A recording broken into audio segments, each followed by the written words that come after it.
안녕하세요. 중앙대학교 경제학과 손정석 교수입니다. 오늘 먼저 2시 반부터 시작해서 지금까지 너무 많이 배우고 있습니다. 제가 그쪽 분야로 직접 간접 경험을 얻은 것은 우선 학교로 옮기기 전에 잠깐 개인적인 얘기를 빨리 들으면 한국경제연구원에 있을 때 그때 많이 듣고 또 이런 이슈가 있구나, 또 이런 견해도 있구나 이렇게 많이 배웠고요. 오늘 제가 말씀드리게 될 부분은 아까 우리 조동근 대표님께서 말씀하셨던 일감 몰아주기 이제 순수한 한글 버전으로 말씀해 주셨고, 제가 본 거는 사익편취라고 되어 있습니다. 그래서 어떻게 보면 이게 더 어감이 안 좋은 것 같아요. 편취한다는, 여기서 말하는 사익이라는 게 뭔가 했더니 제가 한자가 약해서 아래 한글을 가지고 찾아봤더니 이게 개인적인 이익을 편취한다 이렇게 되어 있습니다. 근데 제가 여기 쭉 보니까 여기서 말하는 사익이 회사의 이익과 개인의 이익을 어떻게 우리가 구분할 수 있는지 그 키는 단 하나, 주주라는 거죠. 회사에서 이익을 얻고 주주에게 배당을 하고 그런 부분인데, 먼저 총론이었고 말씀드리겠습니다. 그 두 가지 입법 발의에서 두 가지 키포인트가 있더라고요. 근데 여러 가지 자질구레하게 많이 있는데 11조의 5와 11조의 6이 가장 키포인트고 좀 논란이 되는 것 같습니다. 11조의 5는 사익 편취를 위한 계열회사 편입 금지 그렇게 되어 있어서 한마디로 사익을 편취할 우려가 있는 회사를 계열회사를 편입할 수 없다.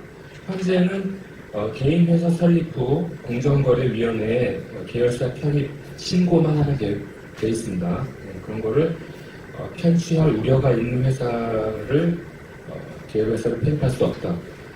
이제 인터넷을 통해서 제가 관련 기사 같은 것을 봤더니 정경련 측에서도 이제 내놓은 의견이 아직 만들지도 않은 회사인데 사익을 편취할지 안 할지를 어떻게 알고 있느냐. 우리가 어떤 사람이 밤늦은 시간에 칼을 들고 제 앞에 서 있습니다. 근데 제가 옛날에 마이너 리포트라는 탐 크루즈 나온 영화를 봤는데 거기서는 굉장한 하이테크를 이용해서 범죄를 저지를 것 같은 거를 사전에 검거하는 그런 게 있었습니다. 하지만 밤에 내 앞에서 어떤 사람이 칼을 들고 있었으면 위협을 했다는 죄목은 되지만 살인죄는 적용이 되지 않을 것입니다. 찔렀으면 이제 사후적으로 살인되겠죠. 유치한 얘기. 하여간 사전적으로 판단하기가 애매하다. 그리고 그게 첫 번째고요. 두 번째는 그럼 사익 편취가 뭐냐? 제가 아까 조동근 대표님께서 말씀하신 그 그림을 보고 제가 어저께 그 그림을 봤으면 여기다 질문했을 텐데 이게 사업부로 할 것인지 계열사로 할 것인지 그 두 가지 결국 거기서부터 이제 문제가 되는데, 대기업 집단이라는 큰 동그라미 안에서 자기들이 사업부를 할 것인지 계열회사를 할 것인지 그거야말로 개인적인 경제 행위라고 봅니다. 그리고 사업부로 하는 것보다 계열회사로 하면 어떻게 보면은 더 좋은 점이 있더라고요. 다른 사람들한테. 그건 이제 지금 말씀드리겠습니다. 사익 편취 추정의 유형, 타입이 있더라고요. 첫 번째 타입이 성장 가능성이 있는 비상장 회사의 지분을 지배주주가 보유하도록 하고, 그리고 나서 계열회사와의 거래를 통해 비상장 회사를, 이거는 타입인 것 같습니다. 상장을 시킵니다. 그래서 비상장 회사를 키운 다음에 상장을 시켜서 지배주주가 차익을 받는다. 그럼 일단 비상장 회사가 상장이 되면 아까 신라호텔 계열의 빵집도 말씀하셨는데, 그런 제과점이 나중에 상장을 하면 물론 기존의 대주주가 주가 차익을 받겠죠. 하지만 짱짱한 기업이 공개가 되면 그 회사의 주식을 사는 사람은 좋은 회사의 주식을 갖고 있기 때문에 더 많은 배당을 받을 것입니다. 그래서 사업부로 하지 말고 계열회사를 하는 것도 그런 장점이 있고요. 그리고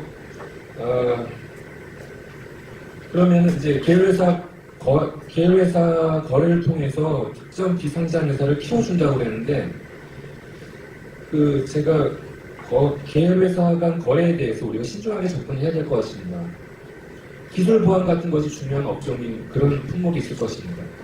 그거를 다른 계열회사, 외부 계열회사한테 그 업무를 맡긴다는 것은 굉장히 있을 수 없는 일이고, 당연히 같은 기업 문화나 인적 네트워크를 공유한 계열회사에서 해당 업무를 해주고 그 거래를 공유하는 것이 비용도 절감하고 긍정적인 외부 효과도 있을 것입니다.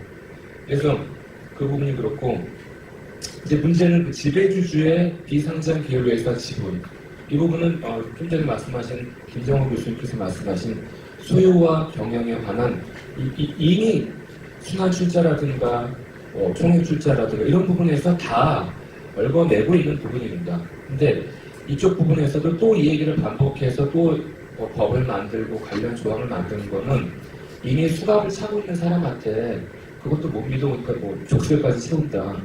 저는 약간 유치한 비유지만 그런 생각이 듭니다. 그렇게 하고, 그래서 좀 전에 제가 말씀드린 그런 부분은 그런 거였죠. 현대자동차의 자동차 부품 물류 서비스를 가장 잘 제공할 수 있는 회사는 현대모비스겠죠. 자기 회사의 그 내부 사정도 잘 알고 있고 여러 가지 정보가 공유되고 있기 때문에 그걸 굳이 다른 계열 회사에 자기하고 아무 상관도 없는, 더군다나 외부 계열 회사에다가 맡겨야만이 이게 계열 회사 간 거래를 방지한다. 그렇게 생각하는 건 좀 잘못된 것 같습니다. 그리고 그래서 11조의 6을 간단히 말씀드리고 바로 결론으로 넘어가도록 하겠습니다. 11조의 6에서는 그 계열사 간의 거래를, 아까 제가 말씀드린 계열사 간의 거래에 있어서 사적 이익을 제공한 사람, 제공한 주체뿐만 아니라 제공받은 주체까지 한껏 모두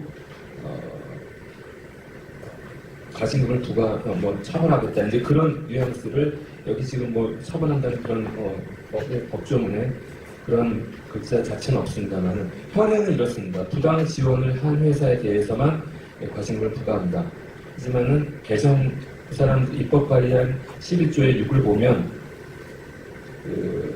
이러한 그 부당 거래를 통해서 발생한 경제적 이익을 초과하지 않는 범위에서 과징금을 부과하겠다. 혜택을 받은 사람까지요.